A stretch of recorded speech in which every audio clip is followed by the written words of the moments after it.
Hi everyone, welcome to our channel AB home kitchen. ఈరోజు నేను మీకు ఒక మంచి బ్రేక్ఫాస్ట్ రెసిపీ అయితే చూపిస్తున్నానండి. నార్మల్గా మనము ఇంట్లో ఇడ్లీ చేస్తుంటే అది గట్టిగానో లేదో అంటే సరిగ్గా ఉడకకునో ఏదో లా వస్తుంటుంది కదా. అలా కాకుండా ఈ మెథడ్లో నేను చెప్పిన టిప్స్తో పాటు మీరు ఫాలో అవ్వండి. ఇడ్లీ అనేది చాలా సాఫ్ట్గా స్పాంజీగా నోట్లో పెట్టుకుంటే కరిగిపోయేలాగా ఉంటుంది.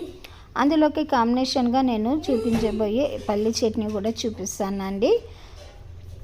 అలాగే నార్మల్గా మనకు ఇడ్లీ కావాలంటే గ్రైండర్లోనే చేయాలి.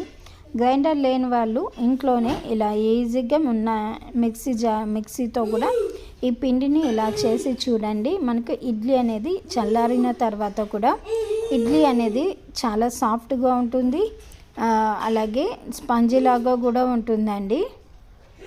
మరి ఎలా చేయాలనేది అయితే ఈరోజు నేను మీకు ఈ వీడియోలో క్లియర్గా చూపిస్తాను. మీరు ఎక్కడ స్కిప్ చేయకుండా వీడియోని అయితే చివరి వరకు చూడండి. ఈ మెథడ్లో అయితే ఫాలో అవ్వండి. నేను చూపించిన విధంగా చేసి చూడండి.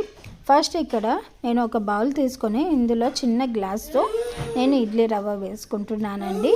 నేను మా ఇంటి వరకు వేసుకుంటున్నాను కాబట్టి చిన్న గ్లాస్తో అయితే వేసుకుంటున్నాను. ఇలా వేసుకున్నాక ఇందులోకి ఒక 2-3 గంటల సేపు నానబెట్టేసి కొంచెం వాటర్ వేసేసుకొని నానబెట్టేసుకోవాలండి. దీన్ని కొంచెం సేపు పక్కన పెట్టేసి ఇప్పుడు ఇంకో బౌల్ తీసుకొనేసి అదే గ్లాసు 1.5 గ్లాస్ వరకు మినపప్పు వేసుకుంటున్నానండి. అలాగే కొన్ని మెంతులు, ఒక 1/2 టీ స్పూన్ మెంతులు వేసుకుంటున్నాను. ఒక 1.5 గ్లాస్ వరకు ఉప్పుడు బియ్యం వాడుతున్నానండి. మీకు ఉప్పుడు బియ్యం అవైలబుల్ లేదంటే ఇందులో మనము రేషన్ బియ్యం కానీ లేదంటే ఇడ్లీ బియ్యం కూడా మీరు ఇడ్లీ రైస్ అనేది కూడా మనకు అవైలబుల్ ఉంటుంది కదా, అది కూడా మీరు యూజ్ చేసుకోవచ్చు. ఆ తర్వాత ఒక గ్లాస్ వరకు ఉప్పుడు బియ్యం అటుకులు వాడానండి. అటుకులు వాడేసి ఇప్పుడు ఇందులోకి వాటర్ అనేది వేసేసుకొనేసి బాగా 2-3 సార్లు బాగా వాష్ చేసుకోవాలి. ఇలా వాష్ చేసి ఆ వాటర్ అంతా కూడా పడేసాక ఇందులోకి మరీ కూడా వాటర్ నింపుకొనేసి ఇలా 2-3 గంటల సేపు నానబెట్టుకోవాలండి. ఇలా 2-3 గంటల తర్వాత చూసి మనకు మెత్తగా నానిపోయి ఉంటాయి. ఇవన్నీ కూడా మనం వేసుకున్న అటుకులతో సహా మెత్తగా నానిపోయి ఉంటాయి కదా. ఇప్పుడు ఒక మిక్సీ జార్ తీసేసుకొనేసి మనము ముందుగా ఇవన్నీ కూడా నానబెట్టుకున్న మినపప్పు, అటుకులు, బియ్యము ఇవన్నీ కూడా మిక్సీ జార్లోకి వేసేసుకొని మెత్తగా ఇవన్నీ కూడా వేసుకోవాలండి. ఇవన్నీ కూడా వేసుకున్నాక ఇందులోకి మనము కావాల్సిన వాటర్ వేసేసుకొనేసి మెత్తగా పిండి అనేది మెత్తగా పట్టుకోవాలి. అప్పుడే మనము ఇడ్లీ అనేది కూడా మనకు సాఫ్ట్గా స్పంజీగా అనేది వస్తుంది. సాఫ్ట్గా వస్తుంది, స్పంజీగాను వస్తుందండి. మెత్తగా పిండి అనేది పట్టడం వల్ల నోట్లో కరిగిపోయే ఇడ్లీ లాగా వెన్నలాగా ఉంటుంది. ఇలా ఉండాలి మనకు బ్యాటర్ అనేది, మెత్తగా ఉండాలి. మనకు గ్రైండర్లోనే కాదండి మిక్సీలో కూడా ఇలా చేసుకోవచ్చు. అయితే పిండి ఎక్కువసేపు వేడి అవ్వకుండా చూసుకోండి, సరిపోతుంది. అలాగే ఇప్పుడు నేను రవ్వ వేసి నానబెట్టుకున్నాను కదండి, ఆ రవ్వ అంతా వాటర్ పోయే విధంగా పిండేసి వాటర్ అంతా పిండేసి పక్కన పెట్టుకున్నాను.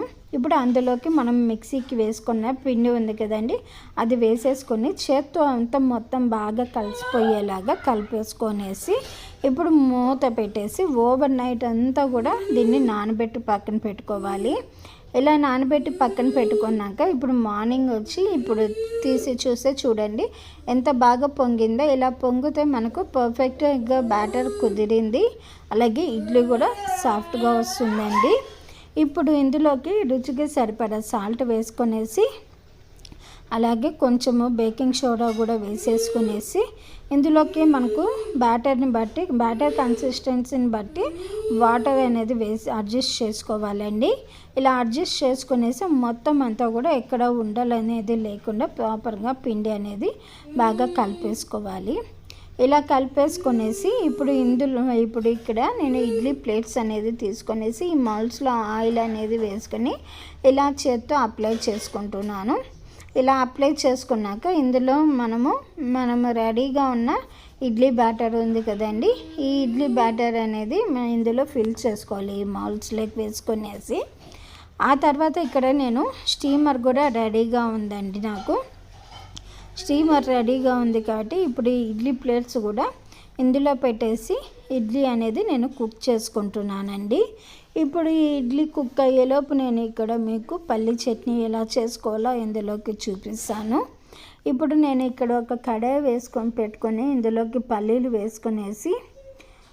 వేసుకున్నాక పల్లీలు కొంచెం వేగాక ఇందులోకి పప్పులు కూడా వేసేసుకొనేసి రెండు కూడా బాగా దూరగా మాడిపోకుండా ఫ్రై చేసుకోవాలండి.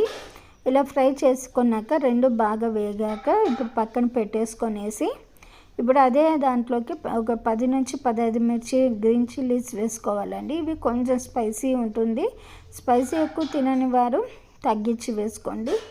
ఒక స్పూన్ ఆయిల్ వేసేసుకొనేసి వేయించుకొని పక్కన పెట్టుకోవాలి. ఇప్పుడు అదే కడాయిలోకి ఇంకో స్పూన్ ఆయిల్ వేసుకొనేసి ఆయిల్ కొంచెం వేడెక్కాక ఆవాలు, జీలకర్ర, పచ్చశనగపప్పు, ఇంగువ, కరివేపాకు వేసుకుంటున్నానండి. ఇది చట్నీకి పోపుగా వేసుకుంటున్నాను. ఇలా వేసుకున్నాక ఇప్పుడు మిక్సీ జార తీసుకొని ఇందులోకి మనం వేయించుకున్నవన్నీ కూడా వేసుకోవాలి. అలాగే కొత్తిమీర, చింతపండు ముక్క కూడా వేసుకొని కొంచెం షుగర్ వేసుకుంటున్నానండి. ఈ షుగర్ వేయడం వల్ల చట్నీ మంచి టేస్ట్ అనేది వస్తుంది. స్వీట్నెస్ అయితే రాదండి. ఎందుకంటే ఇందులో నేను స్పైసీగా గ్రీన్ చిల్లీ ఎక్కువ వాడుతున్నాను కాబట్టి చట్నీ అనేది స్వీట్ అనేది రాదు. మీరు కూడా ఒక్కసారి అయితే ట్రై చేసి చూడండి, చాలా బాగుంటుంది ఈ చట్నీ. మా ఇంట్లో ఈ ఇడ్లీ చేసినప్పుడల్లా నేను అయితే ఇదే చట్నీ అయితే చేయాలి. ఎందుకంటే టేస్ట్ రెండింటికి కూడా కాంబినేషన్ చాలా అంటే చాలా బాగుంటుంది. ఇప్పుడు ఈ చట్నీని ఒక బౌల్లోకి ట్రాన్స్ఫర్ చేసుకొని మనం ముందుగా కూడా రెడీ చేసుకున్న పోపుని ఇందులో వేసేసుకొని దీన్ని ఒక్కసారి అలా కలిపేసుకోవాలండి. ఇలా కలిపేసుకొని ఇప్పుడైతే మనకు చట్నీ కూడా రెడీ అయిపోయింది కాబట్టి ఇప్పుడు ఇడ్లీ కూడా మనకు బాగా కుక్ అయిపోయి ఉంటుంది కదా, ఒకసారి తీసి చూసేద్దామండి. ఇడ్లీ కూడా బాగా సాఫ్ట్గా బాగా పొంగి ఉంటుంది. మనకు చూడండి ఎంత సాఫ్ట్గా ఇలా చేస్తే మనకు బ్యాటర్ అనేది కూడా బాగా రెడీ అవుతుంది. కాబట్టి మనం బ్యాటర్ బాగుంటే ఇడ్లీ ఆటోమేటిక్గా మనకు సాఫ్ట్గా వచ్చేస్తుంది. ఇప్పుడైతే చూడండి ఎంత వేడివేడిగా ఉన్నాయో ఇడ్లీలు పొగలిపోతూ. ఇలా పొగలు పోయే ఇడ్లీ మీలో ఎంతమందికి వేడివేడిగా తినడం ఇష్టం అనేది కామెంట్ బాక్స్లో చెప్పండి. అలాగే చూసారు కదా స్పాంజీగా ఉన్న ఇడ్లీ సాఫ్ట్గా ఉంటుంది. మీరు ఈ మెథడ్లో చేయడం వల్ల చాలా సాఫ్ట్గా ఉంటుందండి. 1-2 తినేవాళ్ళు కూడా ఇంకా ఎక్కువగానే ఇష్టంగా తింటారు ఇడ్లీ అనేది. ఇప్పుడైతే నేను మీకు ఈ వీడియోలో చూపించేసాను కదా. Thanks for watching my channel. Please subscribe చేసుకొని లైక్ చేసి వీడియోని కూడా షేర్ చేయండి. And thanks for watching.